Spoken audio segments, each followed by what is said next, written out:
But apparently, according to the internet, there's a larger amount of men that are lonely today, apparently, than ever before, allegedly. As I grew within myself as an individual and I stayed alone for a very long time, I realized like I don't need those things. So I'm not just going to chase the next like dopamine hit. I think that you can classify it as, yes, a loneliness epidemic, but it's really just more so a lack of people that were in my situation that just need to do the work. It's really just a lack of people with emotional intelligence to be alone instead of feeling lonely.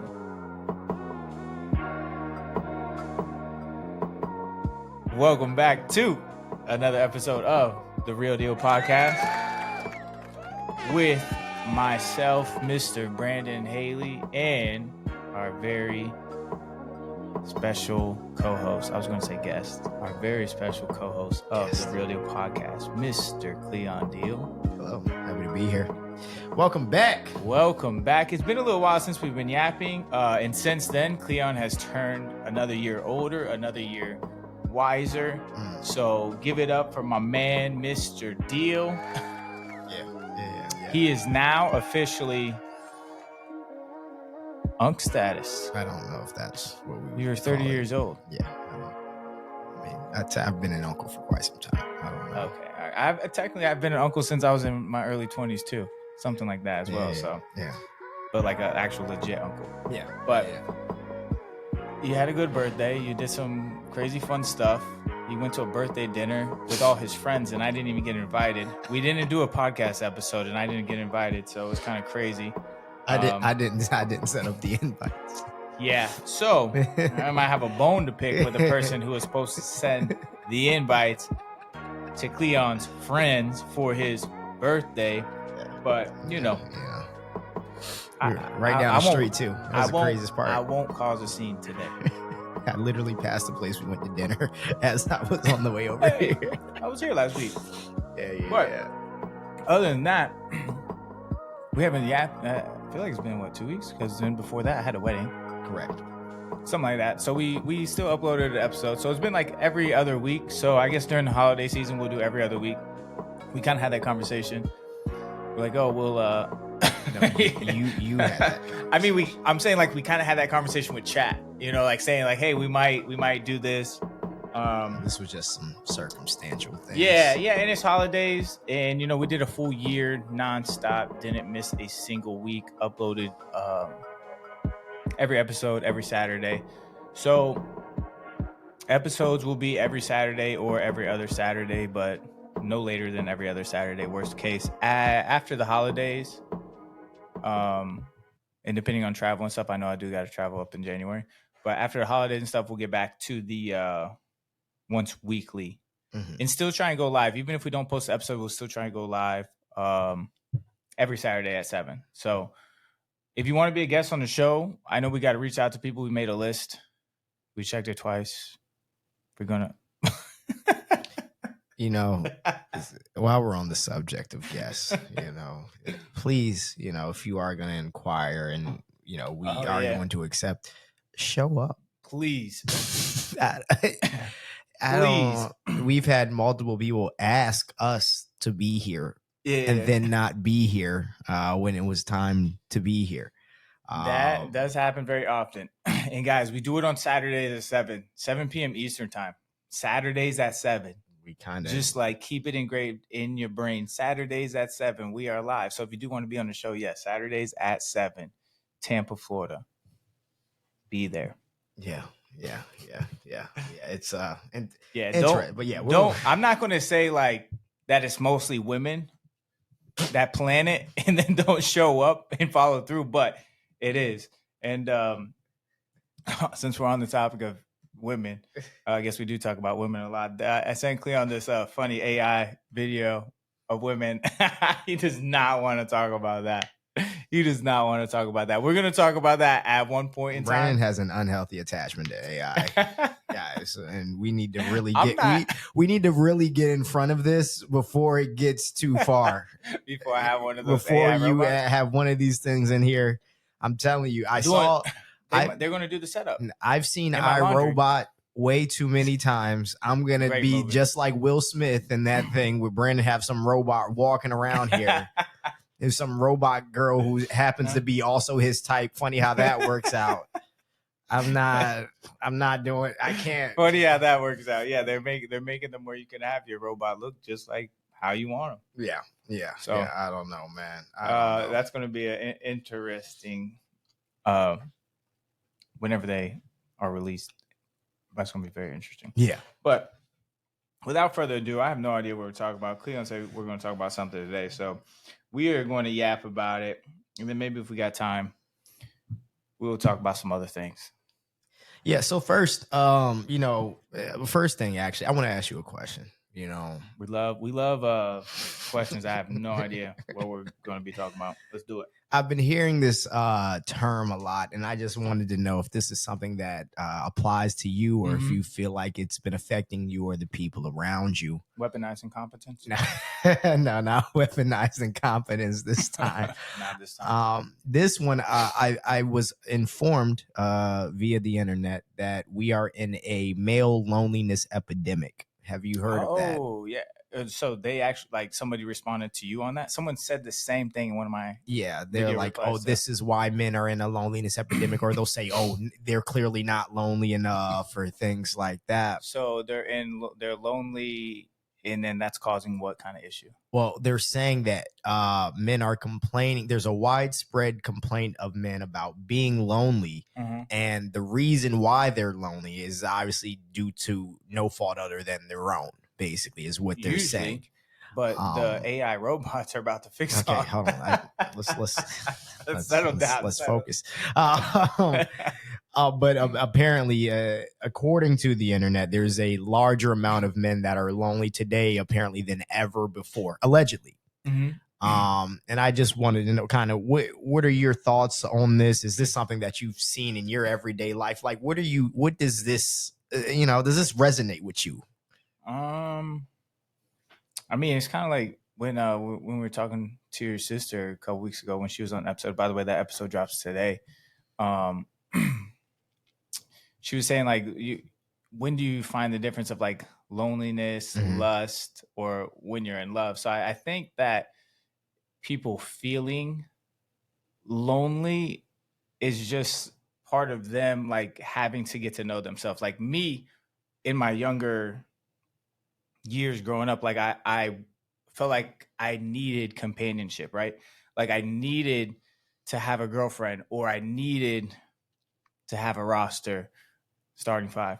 I felt like I needed those things to, like, for my own self-validation. So I felt lonely when I didn't have those things. Right. Now, as you mature, or as I matured and as I grew within myself as an individual, and I stayed alone for a very long time, I realized, like, I don't need those things. So I'm not just going to chase the next, like, dopamine hit, or quote unquote fall in love with the next person that makes me feel good. So I think that you can classify it as, yes, a loneliness epidemic, but it's really just more so a lack of people that were in my situation that just need to do the work. And this isn't something I don't think that you even understand. It's like, because Cleon can do everything on his own by himself, workaholic, but it's definitely something like I can relate to it because I had been there before at a time in my life to where, like, I did feel lonely. So you filled the void with dating women or hanging out with women, whatever it may be. So I definitely understand, like, where they could say, like, it is one, but it's really just a lack of people with emotional intelligence to be alone instead of feeling lonely. When we were talking about, like, the lonely and lust thing. So you think that is being characterized as something like this because people don't know how to be alone, and so they automatically classify it as lonely, when in reality this is a perfect time for them to. Was it women? Was it a woman?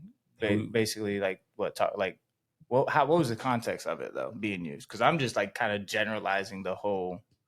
And that's why I asked you without any context. That's what I was like, because I've been there, so I understand. Yeah, there's a loneliness epidemic, sure, but it's kind of like I mean, it's all mental in a sense. Right. But me at that age, I couldn't comprehend that it was just a mental hump I needed to get over at that age. Now it's like, all right, I kind of understand these things. Right. And as you grow and your emotional maturity develops, you realize, oh yeah, it's not like, look, yeah, it's not an epidemic. I enjoy being alone at this point in my life. Right. So to give the context of this, because I can't find the exact video, but basically I was on the internet talking to people, just pretty much about how people interact, and I was kind of giving my, as I do, my perspective on relationships and things of that nature. And I think the general consensus of what I'm talking about is basically communication in relationships, and as pretty much everything goes back to that. But what was happening was that probably the similar things when I'm talking about, like, within your relationship, you should be able to communicate things that are wrong, even if you feel like they're obvious. And in turn, because of that, it is probably something a little bit more specific in that video, but then I get the comments of, this is why men are in a loneliness epidemic, because they refuse to X, Y, and Z, and they won't do this and that made me wonder. I'm like, are men in a loneliness epidemic right now? And I'm like, even if they are, is it due to something like that?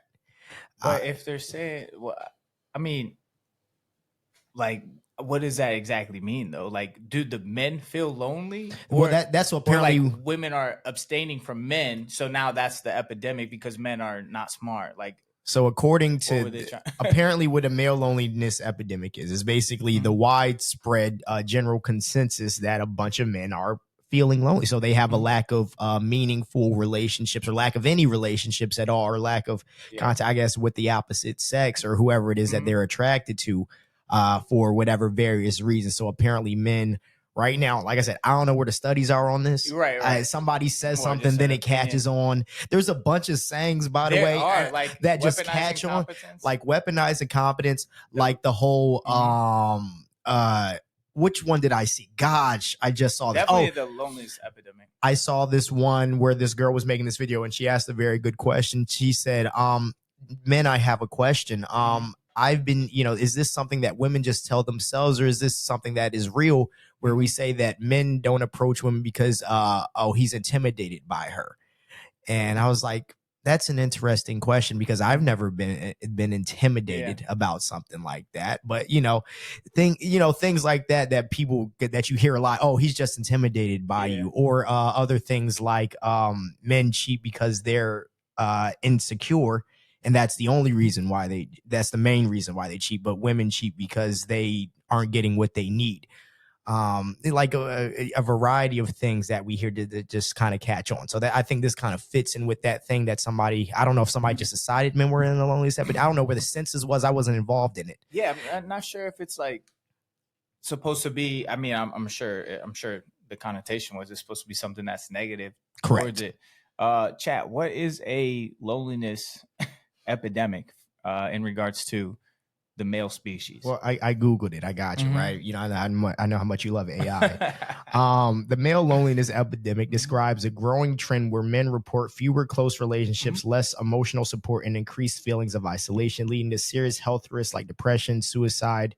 Men are nearly 4 times more likely than women, and deaths of despair, characterized by a friendship recession, where men have fewer confidants, often relying solely on partners, and struggle with vulnerability due to societal pressures to be stoic, create a painful gap between desired and actual social connection. So what caused that? What causes that? I mean, because that makes sense. Yes, I could definitely see it. Like I could relate to that. Like I've been in those spaces mentally to where I understand that. And then you can't be vulnerable because you're a guy and all that kind of stuff. Like growing up all throughout early to mid 20s, like I've definitely felt all of that. But what did she say that's causing it?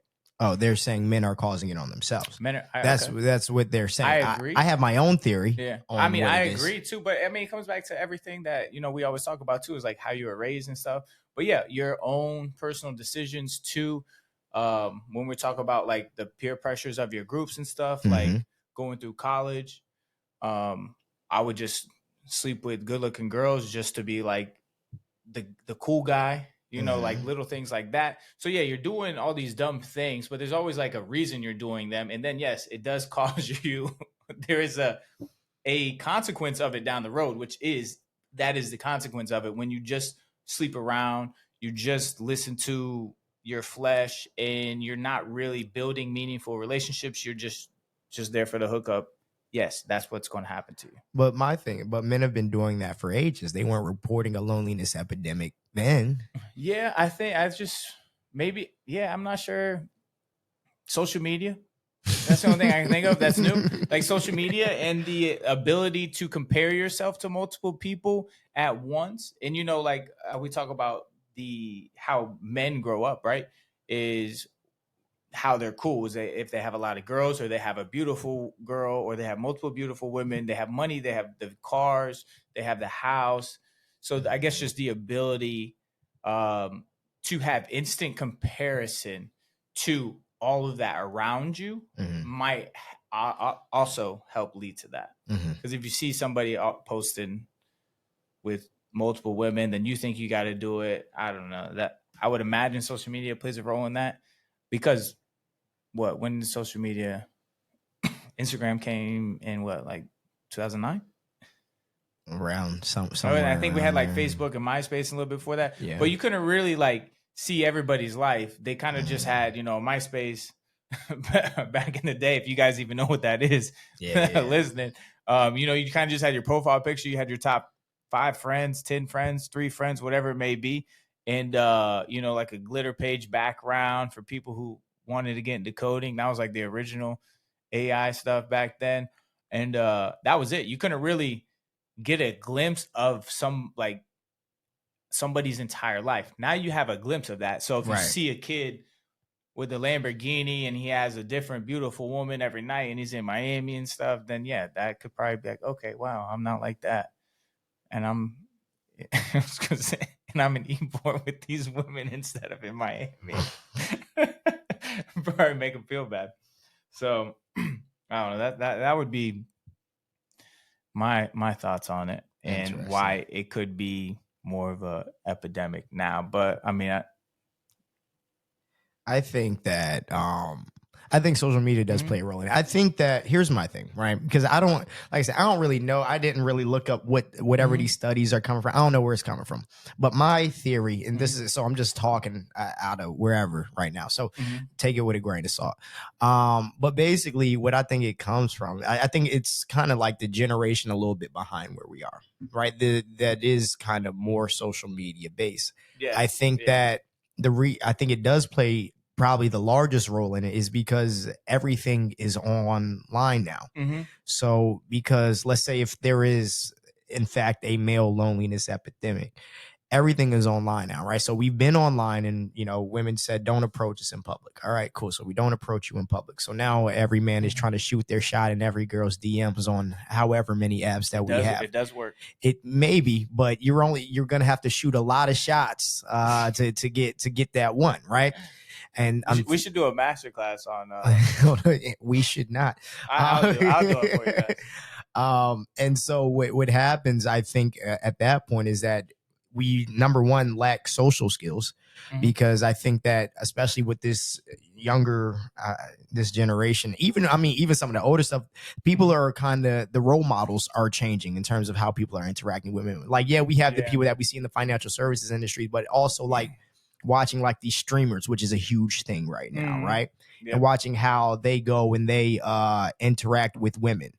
And so these guys are already rich and they get to talk to women and these say ridiculous things. And then you get these kids on the internet who think that they can also talk to women in these irrational ways. But they're doing it for views and then other people. Yeah. With and the Meta Ray-Bans they be recording. That's what they're doing.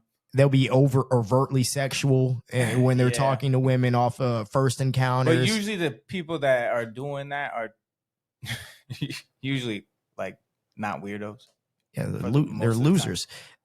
I mean, sure. I'm sorry. I know That's some a strong people. word. I mean, it is entertaining. It is funny to watch some of them. It is, but it's entertaining to you to watch because that's not how you talk to women. And that's not how you do it. There's somebody who's watching that who's like, oh, let me go and try. It looks like it's working. Clearly, so anything you see online, there's always a disclaimer. Is like that's not how it is usually supposed to be done. And I mean, I guess since we're on the topic of that and approaching, right? There really, I don't think there really is no like real rules to it. Well, and you always say like be yourself, but yeah, you should be yourself. No, like, you shouldn't. The best version of yourself. The best version of yourself. Yeah.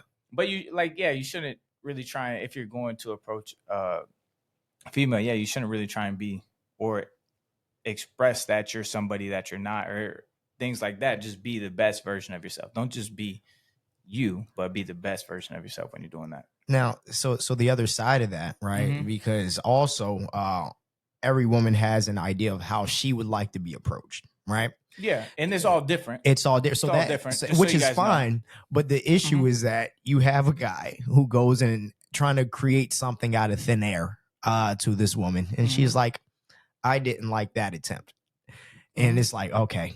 Now it might take a lot of those attempts to go and find the girl who likes whatever it is your opening line is. I don't know how you typically lead with that. Yeah. It just depends on you. It really just depends on how attractive you are. Right. Don't keep trying with the same one. Like there's so many out there. And this is actually something that I did struggle with when I was younger, right? I used to be the kind of person, if I saw somebody and she was my type and I wanted her, I was going to do everything in my power to make sure I got him. And that was a very, very big problem because it forces you into a lot of relationships that you have no business being in. So if you get politely rejected or no answer is an answer, you know what I'm saying? So if you get a no answer, that's an answer for you. Just move on. There are so many other fish in the sea. I know you guys hear that probably very often, but there really are. And especially early on, like in my early 20s, oh man, I made so many mistakes doing that just because I'm like, there's only one of her. Trust me, there is not only one of her, brother. There are a million of her out there. And if that one turns you down, go find one that does like your corny little one-liner, or does like that you sell Pokemon cards online, or does like that you're good at making ceramics, or that you play flag football and you're 32 years old, all those little weird things that people like to do. But how mentally taxing, right, must that be to have to go and approach 50 women to get maybe 2 yeses? Here's how I look at it. The way it changes as I got older. Like obviously a lot more experience in the game at 32 years old versus when I was younger, but it's like you can never, I used to take things personally. Like if somebody rejected me or didn't give me the attention, right, that I was seeking or needed, I felt like it was my own, like, oh man, maybe it's because I'm short, or maybe I'm not good looking enough, or I'm not in a good enough shape, or whatever it may be. So I would think like there was something wrong with me, but no, there's nothing wrong with you. There might be something wrong with you. I mean, there might. There actually might. But whatever's wrong with you, somebody might like that. Somebody will actually. I mean, I've seen a lot of relationships. It is so funny. Like now at this age, you just see things happen, and I just look at relationships, and I'm like, man, there's a like it's going to expire eventually. I just look at relationships so often and how they form and how fast they move. And you see all these people with like social media relationships and stuff like that. And it's just like, I wish them the best of luck, but you already know 90% of the time it's going to expire because of the steps that happen in the speed and like people moving in together really fast, or like super fast engagement, things like that be happening. I'm just like, whew, good luck and God bless. Good luck and God bless. I know I had a second point to, that topic, but then it just went away. Like it always does. As my ADHD brain just goes away. Yeah. So I mean, so that's kind of part of what I think is, if there is this loneliness epidemic that has been introduced to me via TikTok, I think it has a lot to do, like I said, with just this online, chronically online thing, because when somebody asked me about like societal pressures for men in terms of them having to provide things. And I think that also kind of plays a role because when you get online, and I kind of was specifying on, I'm far removed from this because I understand women in real life versus them on the internet. Yeah, and way so different. Very, very it's different. It's like what do we say sometimes? Preferences versus non-negotiables. Right? So on the internet, they're like, if you want to approach me here, you should, like, if you approach me at the gas station, you should be willing to pay for my gas. If you approach me here, you should be willing to, if you see me at Publix and you want to talk to me, you should be offering to buy me groceries. And like, women aren't really that mean. They're not. They're just that mean on online social media. Yeah. But when you haven't had that experience to go and talk to women in real life, now you're nervous about going and talking to some woman in real life because you're scared that she's going to ask you to do X, Y, and Z upon running into her. Which you shouldn't be. And that made me just think about like when we're out at work, right? When we're getting people into the club early and we're giving them the free entry cards, right? Sometimes you're just like, hey, free shot, free entry, whatever. We're trying to get girls into the club early because that's part of our job. Get girls into the club early to make it fuller. And obviously, you know, with women in the club, guys spend money. That's just how it works. That's how it works. I don't make the rules. That's just you guys made the rules. I just work here, man. I just work there and I abide by those rules. But it's just funny because sometimes we'll do that, right? And then the girls will just look at us and then they'll like walk by and then they'll take somebody else's card and then they'll get in line. So it's like, it really had nothing to do with me. Or maybe it did. Maybe it did, right? Because she took it from somebody else. But they probably just didn't understand at the time. So when you're dealing with rejection, sometimes it really has nothing to do with you. It's just move on to the next one. It's like literally, it doesn't make sense. I see it all. I don't know why they do that. They like walk past us and we're literally at the front of the line telling them it's free. And then they like go to the third person and they're like, oh, it's free. Thank you so much. Sometimes I don't think I'm like, maybe I'm not talking loud enough. Yeah. I was like, maybe that's what it is. Tangra free. You know, I don't know what it is, but that kind of made me think of it like you can't ever, any kind of rejection or a no answer is an answer. Like if somebody doesn't respond to you or they're beating around the bush, like just move on from those kind of situations because there are so many other women out there and don't feel like, oh no, this is the one I need to fight for it. I need to fight for it. If something's meant for you, it's not going to be that hard. I can tell you that. If it's meant for you, it's not going to be that hard. So stop fighting for a relationship that is not going to serve you at the end. Yeah. And so speaking of that, right. Also, I would recommend you get outside and actually talk to actual people. Because like I said, if men are in a loneliness epidemic, I think it's because you're spending too much behind a screen. Yeah. Because how does one do that? You gotta suck it. Like I think how and where. So here's if someone is struggling with that, how do they get out and talk to more people? So I've never been the approach girls guy out in random situations. That's never been my. Now, have I done it once or twice? You know, if the situation calls for it, shoot. You know what I'm saying? We gotta do what we gotta do. Yep. But typically where I was meeting women is in group settings, right? If like I'll meet and a few of my guys are out somewhere, and then there's a group of people who look like they're already having a good time, or maybe I'm friends with a few girls who have a few girlfriends, and now that ice is typically already a little bit thinner than it is when you're just cold walking up to somebody. Oh, we have a reason to talk to each other because we have a mutual connection. Oh, you know her, you know him. Oh, hey, how you doing? It's very nice to meet you. And I think that maybe like just getting into, your community, meeting people, and that's was the easiest way for me. But as far as that, I mean, you guys, you just gotta go outside, man. There's plenty of places. Go to different events, especially here in Tampa, singles events. There's music events. There's art events. You're bound to meet somebody that you find attractive in a place that you already like, which means that they probably have similar interests to you. So it makes conversations a little bit easy there. I think it's simple. Usually it's uncomfortable at the beginning of trying to do it, but you can do it at the grocery store. Like it's literally like you just compliment someone's outfit. Keep it simple as that. And the more you do that, the more you start to build confidence within yourself. And then when you're out and about, it just makes it that much easier for you. Like people will be walking by, at the club or sometimes like at the grocery store. I find myself like being too introverted sometimes when I'm at the grocery store. I'm like, man, I have to be around people all the time at work. It's like, I don't want to even go to a grocery store. Let me just use Instacart. But I'm like, no, I need to constantly, like, you got to be around people. Like community does help. And the more you talk to random people and strangers, the more you realize, okay, maybe not everybody is as messed up as, social media says not they are. Insane. And it just makes it easier for you to build connections with people down the road and compliment people at Publix or ask them questions. Just random things like that will help you build that confidence to talk to other people. And then it's just random girls that walk by in the club. Or not in the club, but outside. I just compliment them on their outfits. Nothing crazy. I'm not trying to get Brandon almost took somebody's girl last week.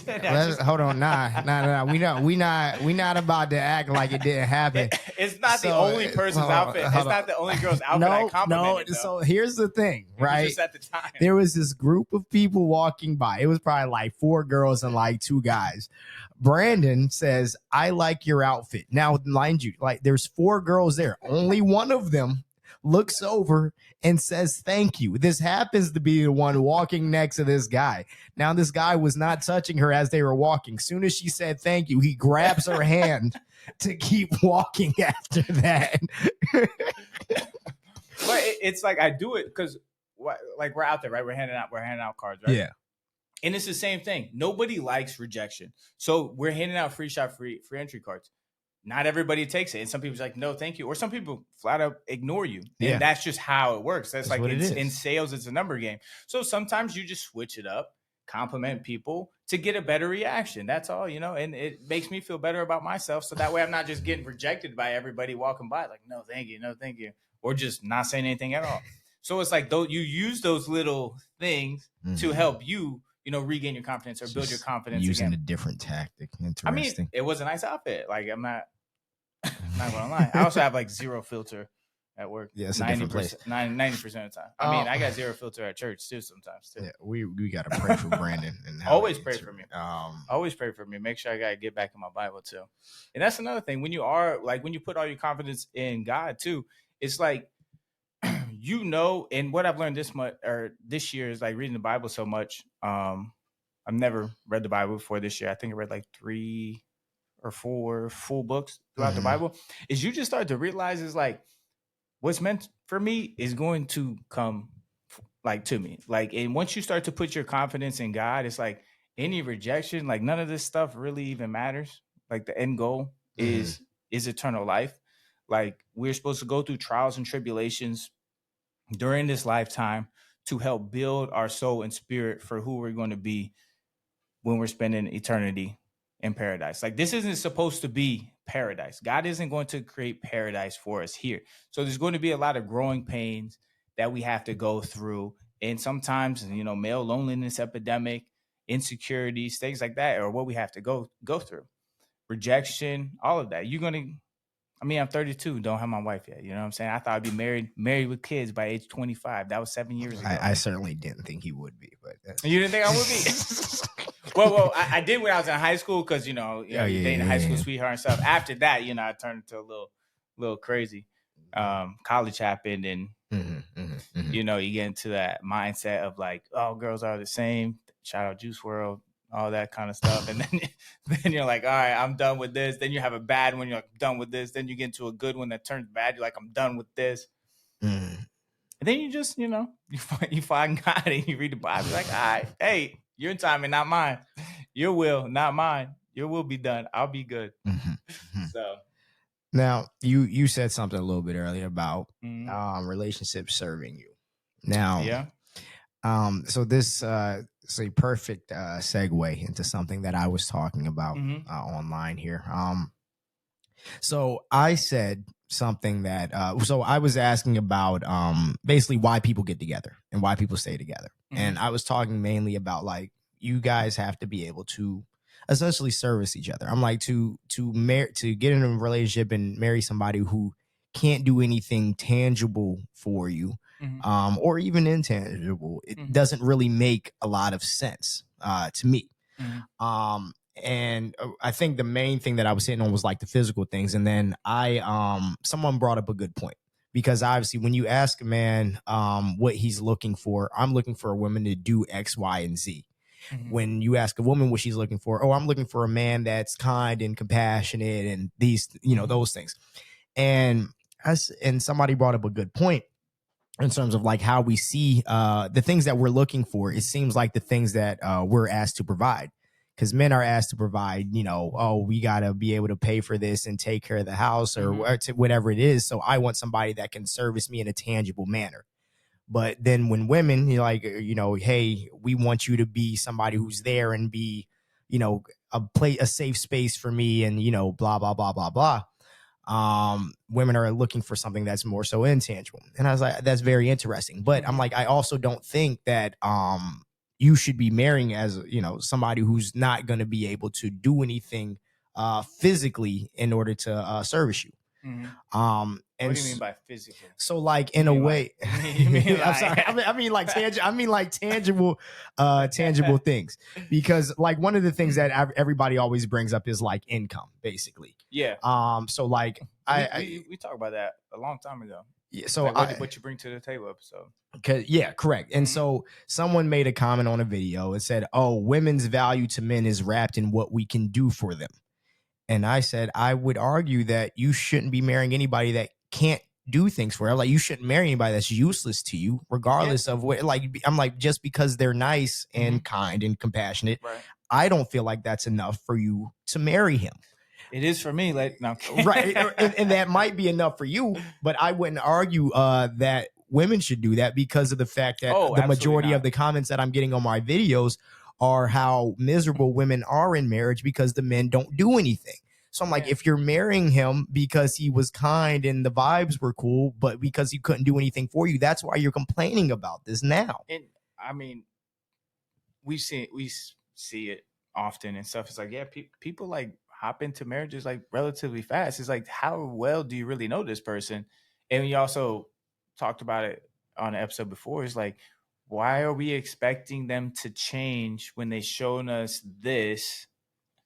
Why are we expecting, like the video game incident, right? If they play it, why are they going to stop? But in this case, it seems as though they're expecting upon that, as long as he's kind and he's compassionate, but it's fine. So somebody put a comment on a video. I was like, okay, so if he's all these things, but he makes $40,000 a year, is that okay with you? And I said, okay, cool. So I put the comment on. I said, so ladies, you talk to me. Yes, that's fine. That's not a problem. It's not ever about how much he makes and all these other things. And I said, that is very, very interesting to me. Because granted, I don't think it should be about how much he makes. However, I think it should be a combination. It should be some sort of combination, because I'm like, hey, so if you're telling me that these things don't matter, I'm like, would you marry a man who can't keep a job, but he's kind, he's loyal to you? And, and would you marry him if he can't keep a job? Some people were like, yeah, like he would just have to be okay with me being the main income earner. And as long as he's okay with that, then we'd be fine. I'm like, I think you're insane. Yeah, a little bit. Because I'm like, that's a character trait. If you can't keep a job, there's a reason for that. Yeah. And so if you don't see that just because he's nice to you, I'm like, okay. But that's fine. But I just that's just my view on it. I don't know how you feel about it, but I don't feel like anybody should be getting into any relationship with somebody who can't be of some sort of service to them. Yeah, I mean, I think when it comes to like intimacy and creating a relationship, it's just the lack of, or the insecurities that we have within ourselves, and somebody feels those insecurities, right? When you have insecurities about yourself, and you may be aware of those insecurities, or you may lie to yourself and say, I don't have any insecurities. But when you find somebody that feels those insecurities, whether you know that they're feeling those insecurities or whether you don't know that they're feeling those insecurities, you're going to have this emotional bond, and you're having sex when you shouldn't be having sex. You're going to feel this emotional bond with this person to where like, oh yeah, if they're loyal to me and they cook me breakfast in the morning, and they take out the trash on Tuesday, that's good enough for me. Yeah. But no, how do they perform under pressure? What kind of individual are they when adversity hits? How is their anger management skills? How is their relationship with their family? How is their relationship with their closest friends? Are their closest friends POSs, or are they good people? Have friends? Do they have friends? Like, yeah, all those things kind of come into play, where income still is an important factor. Yeah, it's not the end all be all, but you should still be able to provide for yourself and have 6 months saved up, yada, yada, yada. You shouldn't be out there blowing money on Pokemon cards and things like that, like I do. So Brandon's not a good candidate, is what he's telling you now. Yeah, stay away from me. I'm not a good candidate. Stay away. I had a woman comment on one of my videos. She said, "My husband doesn't love me for what I do for him. He loves me for who I am as a person and how I make him feel. What we do for each other is what makes the partnership. So many people shouldn't be married. Hold on. So many people shouldn't be married. What did she say? Okay, yeah. So many people shouldn't be married or marry the wrong person." And I said, that is very interesting. Because I'm like, maybe he does love you for how you make him feel. But if you only made him feel, I didn't get to ask her this question in depth. So how do you make him feel those ways? What do you do that makes him feel those ways? And I would argue that those things would probably end up something that you do for him. Yeah, you know what I'm saying? Yeah, but also, or you feel the void of one of his insecurities that he may be aware of or not be aware of. But like, that's how people create such strong bonds with people, and that's why they always say too is like what do they say? The girl is the same, but the name is different. You know, like you keep getting in these same cycles, these same relationships with these same people. The person is the same, but the name is different. It's because you are attracted to somebody in that person that makes you feel good. And that's like a problem that we have, and a problem I've had for years, which is why I'm in my situation that I'm in. But it's comes with growth and self-awareness to understand these things and to not repeat bad decision making. Yeah, I just feel like regardless of how, and maybe this is me, and you know, I can be transparent. Maybe this is me lacking the feeling thing, but I'm like emotional depth. Yeah, regardless of how somebody makes you feel, I don't feel like you should ever be in a relationship with somebody who's a bum. I agree in any sense of the word. Like, yeah, they compliment me and they make me feel good about whatever it is, you know, that pain point is for me. But anybody could do that. But anybody could do that. Anybody can fill the void that you have within yourself. Yeah. If you let them. Like, anybody can do that. Which is why a lot of men are in the loneliness epidemic, right? They have these voids, and what do? They go out to the club. They go on vacations. They go to Colombia.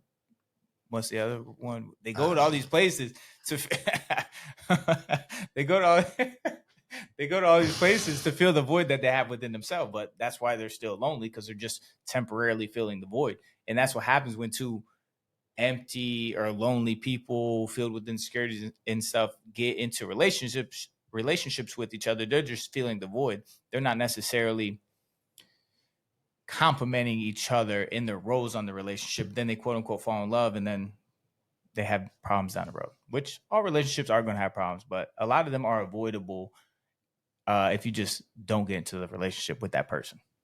Yeah. But yeah, so that was, you know, that's just kind of a question that I had. I don't know. I've always been under the impression that any tangible relationship, it's essentially two people serving each other in some sort of manner, whatever it is that it may be. I think it should be. And in any sort of, especially a marital relationship, I don't think any of them thrive with one person doing everything, but you just make me feel good. And, you know, and that's all I need for you. Some of them may thrive like that, but that's just not, I have a hard time wrapping my mind around it. Yeah. It's like if you, the guy that's the main breadwinner, and then the stay-at-home wife, you know, she's still cleaning the house, taking care of the kids, cooking, doing all that stuff, like in traditional roles. Like, she's still doing that, so she is still like part of the team, a very valuable asset to your team, because without her, you wouldn't have dinner, the kids taken care of, house clean, all of that stuff. Absolutely. So it's like, yeah, they still, both parties definitely got to be offering something. Right. It's all like everybody's doing something. Like if one person is both the breadwinner and the person, because that's what the women in my comments have been complaining about. Like, I would go to work all day, come home, and then still have to do all of these things without help. And I'm absolutely like, not. Yeah, that should not be the case. But you married him because of who he was, and because he was kind and compassionate and made you feel good. And you can find those kind of people all over. That's not enough. Yeah, that is not enough. It's not enough. That is not enough. So we have a comment here. It says, interesting. So this guy I know, she is so funny, decided to make his girlfriend a stay-at-home girlfriend because she cooks. Is this the service that you mean? So let's. I mean, it's a conversation, right? But yeah, that is a service. It, like, for me, oh Jesus, I just hit my desk. But for me, when I get married and I have kids, like, I don't want my wife. I want her to have a job, like her own business or something that she can do online, sell e-commerce, do something online. But I want my wife to take care of my kids in the house. Like, that's what I want. Right. So that's her service to our relationship together. My service would be to go and pay for everything. So I was gonna say, so Migdalia is providing a little bit more context. I didn't know if she was gonna let me do it, so I'm glad she's doing it. So she said, but she also doesn't keep a job and sleeps all day, but she does cook. So the girl can't keep a job or anything like. Well, I mean, if the guy's okay with that, then that's the only thing he needs out of that service, right? That's the only thing he needs out of the relationship. Do you feel like that's something that you would be okay with? Is she living? I mean, you got to be. I'm not attracted to that. Like, you got to be a little bit driven. You got to be a little bit driven. I understand. I have days where I can sleep all day too. I completely understand that. But you got to have a little. And I go through phases. No, absolutely not. No, she does not have the right to demand that from. I at least don't think so. Because and that's obviously coming from me. Just if she's cooking, and just because she's cooking not even cleaning, just cooking, not even clean. Oh, just cooking, and she's mean to you. Oh, well, then you know what it is. I already know. She probably Latina, and you know what's fire. Oh God! I've been there. I mean, except she actually had a job, so she was a little bit driven. Because I can't. Me personally, like, I can't be attracted to, like, complete laziness. That's like, what I'm saying. You gotta have nothing. A little bit. You don't like, want to do nothing. Something. You don't even got no passions. Yeah, like figure something out. Like, you don't like doing like crochet or like making Legos and selling them online. I don't know. Figure something out. Like, there's nothing that interests you enough for you to want to get up before 2 p.m. Yeah. So, I mean, and that's the problem with guys, right? Sometimes we just go for looks and what makes us feel good. And if the sex is good, then we just ignore all that other stuff. And hey, you just cook for. I could have guessed that. I had one of those too. I could 100% guess that because she can cook really good too. Could 100% guess that. Hey, but it was great. So you just kind of forget all those other. Forget? You know, like something bad happens and they yell at you, and you just kind of throw it under the rug because everything else is good. They look good. The food's good. Everything else after that is good. And you just kind of overlook those things. But that's where we mess up as men too, and how we're raised in society is like, oh, if you're with the hot girl and, you know, you blast it on social media, like, you're the man, you know, you have the most beautiful girl in the city or whatever it may be. Like, you're the man, you're on top of the world. And that's like how we think, or how I thought growing up. And then it's like, realize like, yeah, no, you don't really want that. You don't really need that. And then you get into a relationship, and then guys, at least I speak on behalf of myself, being very non-confrontational, you kind of just stay in the relationship until it really crashes and burns. And when it really crashes and burns, it's, you know, a little bit too late at that point. So yeah, no, she can't demand anything, but she can keep cooking for him. That's yeah, and I think this is like a perfect example of how men end up the running theory is that men hate their wives after a long period of time. And I'm like, well, you married her at the beginning knowing that she sleeps all day and is mean to you. Yeah, and you can't expect people to change. And then you expect her you stayed with her and now you're 20 years in and you're telling everybody how much you hate your marriage. It looks like going to fade. Yeah, we can't choose our lifelong partner based solely on looks. Yes, looks are going to get you to talk to them, but like 30 years down the road, can you wake up next to this person still? Can you wake up next to this person? Chill. Oh, I said chill instead of still because I was literally in the process of reading as well. Men need to choose better just as women. Just like a nice guy isn't enough, a good meal and pretty face isn't either. I agree.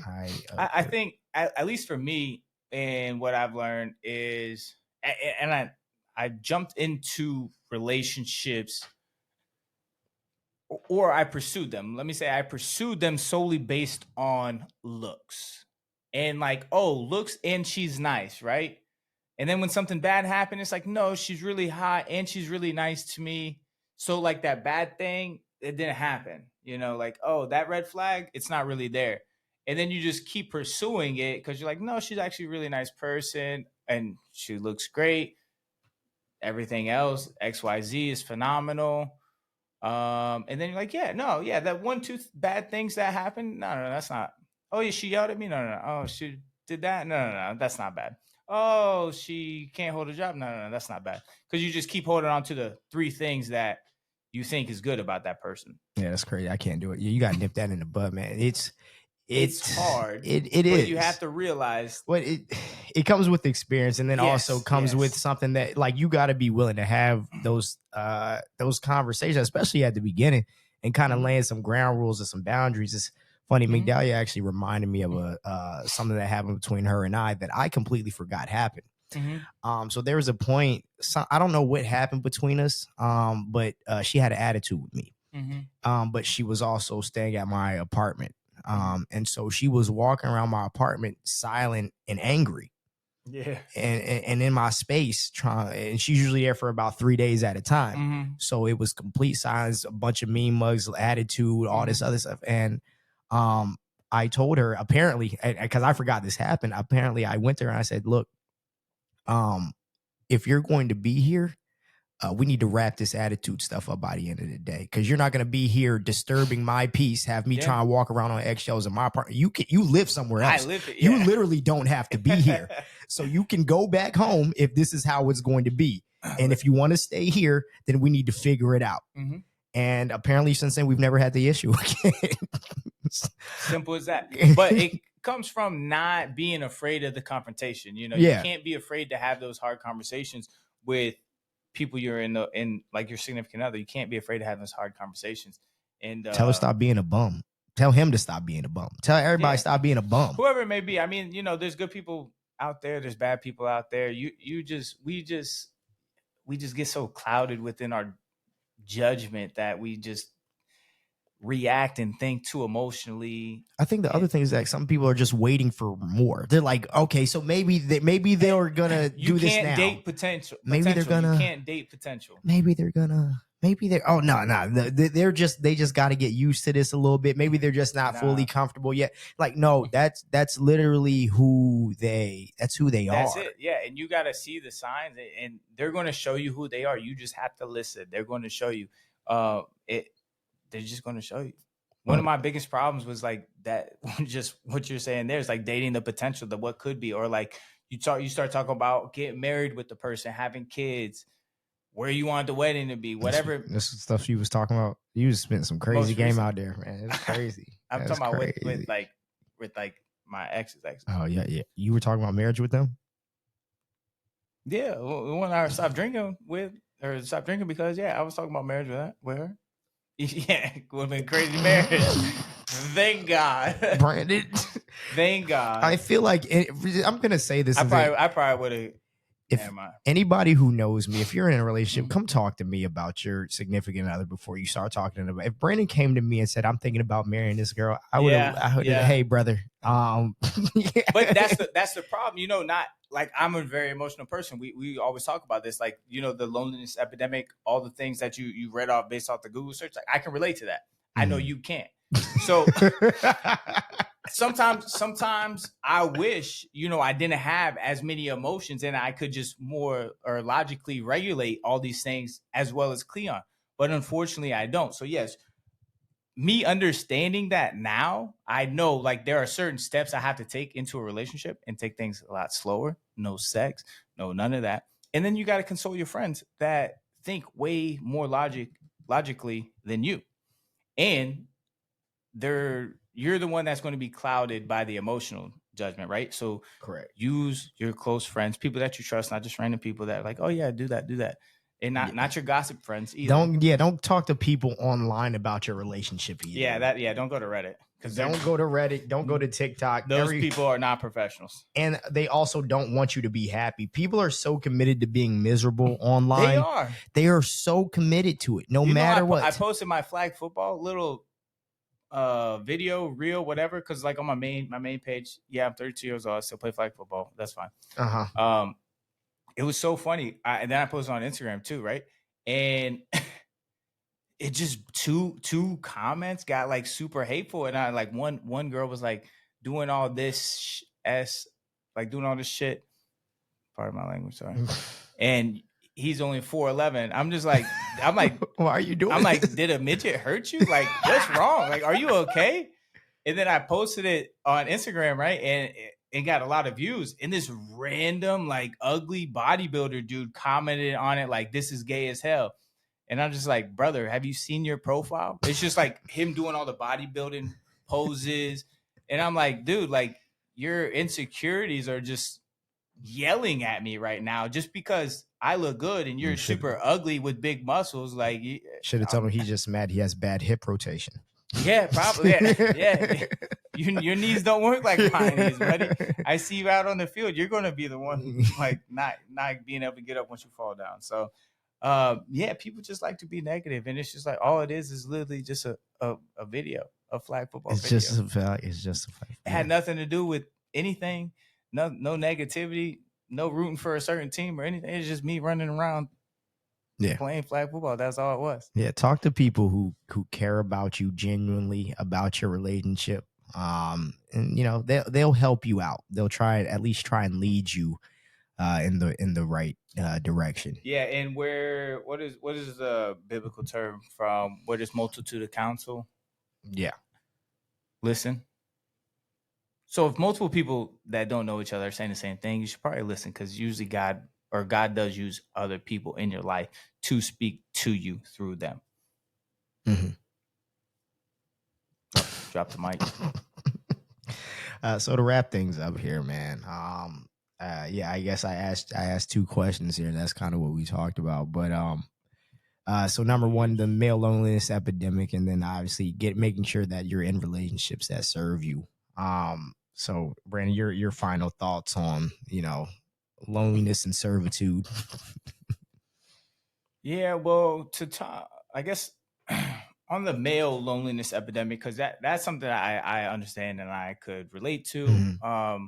Stop using people to make you feel good. I think we get into this problem of using the opposite sex to make us feel good about our own insecurities, our own problem, our own lack of money, whatever it may be that we're going through, our own personal adversities that we face. We use somebody else's body to make us feel better about that. And then we continue those bad habits, and then we end up getting into relationships that last too long. So instead of doing that, get closer to God, get into your Bible, because once you start to put your confidence into him, and I have this problem too. Like I go through phases on stuff where I go like super hard into things, and then I'll read my Bible every single day. And then next thing you know, I haven't opened it up in a month, and I realize whenever I'm not reading in it, or I'm not focusing or making an effort to put time in my schedule to spend time in the Bible or spend time in God's presence, that's when things start to get worse for me, or I feel more lonely, or I feel more insecure, or things of that nature start to trickle into my mind. Mm-hmm. Is when I'm pulling myself away from that. So sometimes you just got to reset and get closer to God and read the Bible, and that'll help you. If you are someone that's struggling with that, like I have, I realize when I'm more in my Bible, it makes things a lot easier for me, because I know like God's got it. I ain't got to worry about anything. So that would be my recommendation for that. Mm-hmm. Final thoughts for you, Mr. Deal. I don't know if the male loneliness epidemic actually exists. I just know. I mean, everything's made up. I mean, everything's just made up. I know the shorties are still outside. I know the homies are still outside. Yeah. But you don't know necessarily what they always going through. Yeah, but they're just out there to make themselves feel good and fulfill themselves momentarily. Correct. But I think that and maybe I didn't ask enough questions, but when they say lonely, I think what they're trying to say is that this is why women don't like men right now. And that's more so what they're talking, not men's internal feelings of loneliness, but that they're unable to go out and meet women and form any sort of actual bond from something like that. I think that's more so what they're talking about, because this stuff, when I look at the definition, I'm like, that makes sense. I can see that, but that's not really how they're coming across. They're more so talking about like, oh, women are just shying away from actually being with men, and that because of men sort of thing. That's kind of more so what they're like. They're not out here pulling, basically. Well, they're really not about to be out here pulling when them AI women come out here, just letting you guys know. All right. And so with that, thank you for joining us today, ladies and gentlemen. Once again, pray for Brandon's attachment to AI. Because they won't break your heart. Yeah, they might. They might kill you. There's 30 movies about why this is a bad idea, about these virtual robot assistants that they be putting in your houses. There's over 30 movies about God, and people still don't believe it. So that might not be. But you do, right? I'm not sure why that's the example we decided to go with. What are we doing here? Hey, I'm the kind of person that wants to see for himself. Well, when that thing is way too strong for you and stops listening to you. I'm gonna watch iRobot. Yeah, you need to. There's another movie about to know how to defeat them if that happens. So thank you for joining us today, ladies and gentlemen. Thankful to be back after 2 weeks. Bang, bang, bang.